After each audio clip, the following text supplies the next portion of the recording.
शेख रशीद को शिकस्त, हनीफ अब्बासी ने मैदान मार लिया। ब्यूरो चीफ रावलपिंडी आमिर महमूद अब्बासी की इस रिपोर्ट में। रावलपिंडी के हल्का NH56 के मसूल होने वाले गैर सरकारी और गैर हतमी नताइज के मुताबिक पाकिस्तान मुस्लिम लीग नून के उम्मीदवार हनीफ अब्बासी ने 96,649 वोट लेकर कामयाबी हासिल कर ली, जबकि अवामी मुस्लिम लीग के सरबराह शेख रशीद को इस हलके से सिर्फ 5,725 वोट मिले।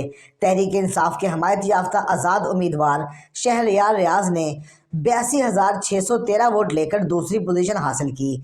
NH56 में डाले गए वोटों की तादाद 2,14,992 रही, जबकि मुस्तरद वोटों की तादाद 4,156 थी। इस हल्के में डाले गए वोटों की शरह फीसद 41.84 रही। NH56 में 30 उम्मीदवारों ने इलेक्शन में हिस्सा लिया। ख्याल रहे कि मुल्क भर में आम इंतखाबात के बाद नताइज आने का सिलसिला जारी है।